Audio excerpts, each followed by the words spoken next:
Barababum, Osmar, Osmar, barababum, Osmar, Osmar. Na cidade do café da mañá, a rebanda de pan non se ten ningún fan.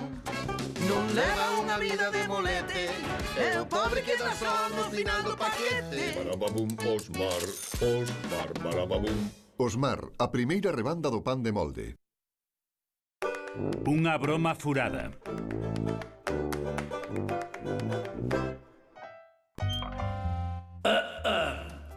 Neste momento comeza oficialmente a 39ª xuntanza dos residentes no edificio Vida Longa. Falta algún veciño na xuntanza? Eu... Faltas ti, Otilio. Por que será que non me extraña?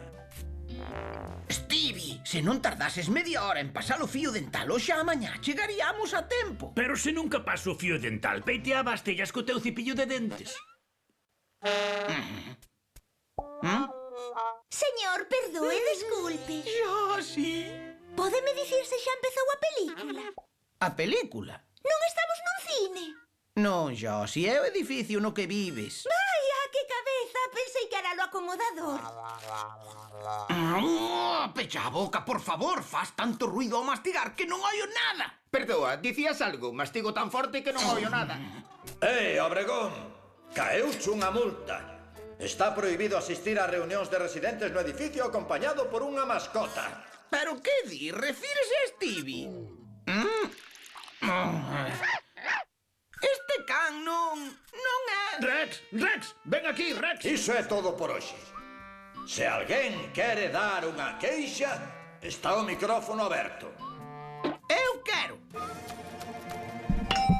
Xa me estou fartando de todo. Hoxe utilizaron o meu cepillo de dentes para peitear as cellas. Despois confundíronme cun acomodador de cine. Botáronme fareliños por toda a cara. Un can confundiu a miña perna cun farol, e para rematar, puxéronme unha multa.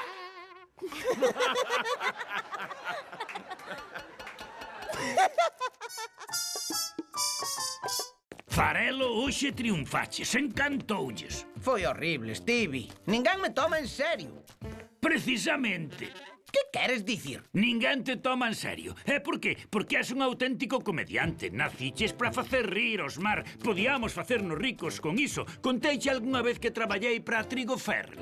Stevie, só fuche o seu chofer. Ai, pero oín unha morea de chistes vos mentre o levaba dun sitio para outro. O certo é que nunca entendín porque me despediron.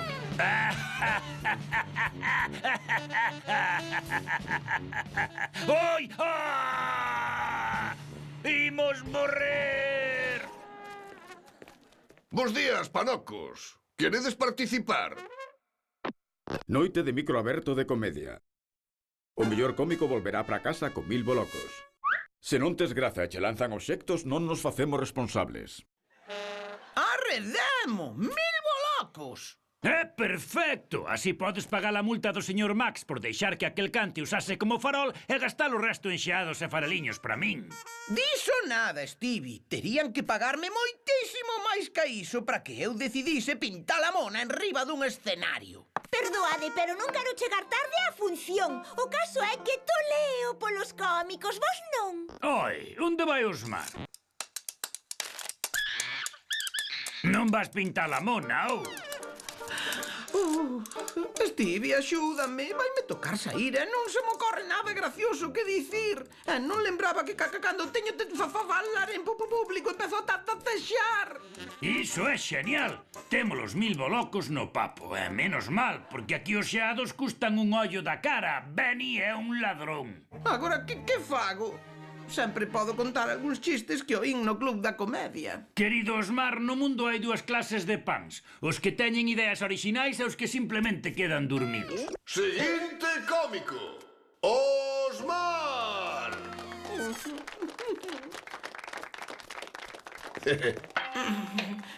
Hola, amigos. Chámome os Osmar. Son de Trigópole. Está preto de Vilalmorzo. Algún de vos a coñece?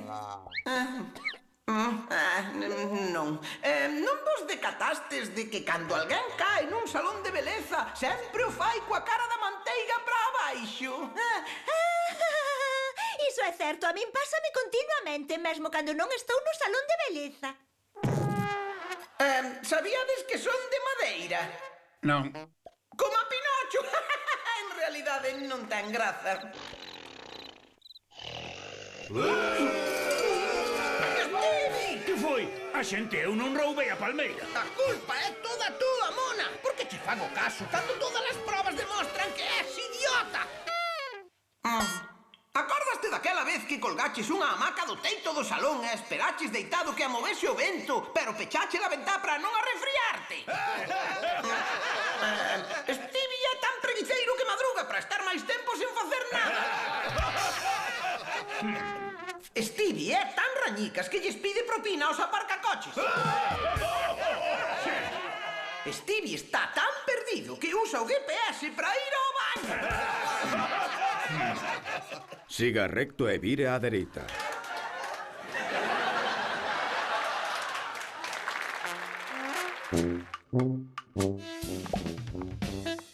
Dis que te volviches moi gracioso, oligarca. Vaille gustar, señor Max. Vai, Osmar. Vas facer un monólogo cómico. Estupendo. Que clase de chistes contas? Eu practico humor de observación.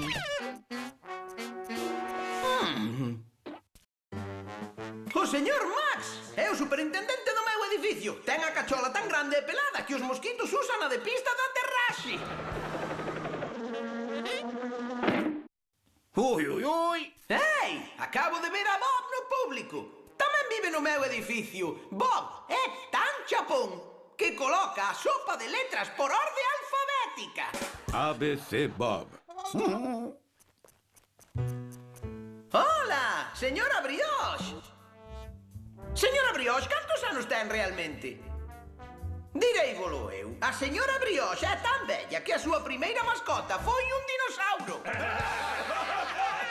Ainda vos podo contar máis. Caramba! Nunca na vida fora tomar un xeado cun cómico. Queres que sentemos na mesa do fondo? Encantaríame! Sempre facendo chistes, ou? Iso non era un chiste. Vaya, que cabeza! Hola, compañeiros. Mañá virán ver a miña función Lui Petapouco e Patín Ete no club do señor Benny. Vai ser un éxito, non queredes vir? Ei, que vos pasa? Non vos gustou a primeira función? O que eu non sabía era que o humor de observación consistía en facer burla dos teus amigos ata ofendelos, Osmar. Non contes con nós. Que o deixas? Toleaches. Mañá virán ao Club Dúas Lendas Viventes. É a nosa oportunidade, digo, a miña oportunidade de ganar moitos cartos con isto do humor. Non podo seguir con iso. Ferín os sentimentos dos meus amigos. Non podes renunciar, hoxe tes que actuar. E non me poñas esa cara de cordeiro degolado como diaño se diga. E ademais, está todo no contrato. Mira. Non pode renunciar, hoxe tes que actuar. E non me poñas esa cara de cordeiro degolado como de años se diga. Estamos, che ben. Por que nunca leo a letra pequena?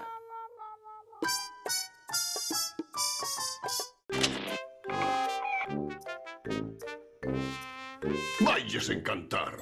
É unha rebanda anódina, pero é máis corrosiva co ácido sulfúrico. Ola, hoxe querolles falar do meu amigo Stevie. Stevie é tan despistado que... Osmar, pareceche gracioso burlarte dos teus amigos e ofendelos. Estou moi cabreada contigo. A quen quero enganar, amigos? Eu non sei contar chistes. Ai. Non me sexas parvo. Sei que perdiche o xuízo. Fala dos teus amigos, eses fracasados. Fala! Non, señor Benny, non está ben facer chistes sobre os amigos. Pero vostede que saberá que non ten ningún amigo. O señor Benny é tan arrogante que cando bota un peido cree que alguén anuncia a súa entrada cunha trompeta. O señor Benny é tan ruín que cobra por usar a cadeira eléctrica. O señor Benny é tan cobizoso que nunca me pagou un soldo. Non é un chiste, é a verdade. Eu xamais esquecerei o día que coñecín o señor Benny. E mira que o intento. Escoiten, en primeiro lugar, quero desculparme por este fracaso. É espectacular! Houben de caer ao chan de tanto que rin. Teño boas novas e malas novas, mozo. Cales son as boas? Gustoulles moito o teu espectáculo. En serio? E cales son as malas? Que a min non. Estás despedido, fora! Ai, non! Un cómico no paro non ten graza ningunha. Non quero saber nada. Non podes falar mal do teu xefe desa maneira. É diante del. Se queres falar mal del, faino cando non estea presente, como a todo o mundo. Vaite sustituir Hannibal Burger, rebanda resesa. E deste xeito conclúe a 40ª xuntanza dos residentes no edificio Vida Longa. Se algún de vos ten algo que dicir, o micrófono está aberto. Eu... Xa estou farto. En 2 días ofendín o meu mellor amigo. Faltei ao respeto ao superintendente do meu edificio. Burleime dunha Madalena moi lista. Fixen chistes sobre a señora Brioche. E todo isto traballando para o Valdreu de Beni. Estou moi arrepentido. Ai... Estas desculpas chegan con atraso, pero xa me coñecedes. Son tan lento que nunha carreira cun ladrillo eu chegaría segundo. Aparte diso, digo parvadas porque levei un golpe na cabeza cunha bombona. Menos mal que dentro só tiña gas. Sí, son tan gracioso que non necesito subir ao escenario porque en realidade toda a miña vida é un chiste malo. Barababum, Osmar, Osmar, barababum, Osmar, Osmar. Na cidade do café da mañá, a rebanda de pan non se ten ningún fan. Non leva unha vida de molete, e o pobre queda só no final do paquete. Barababum, Osmar, Osmar, barababum, Osmar, Osmar, barababum,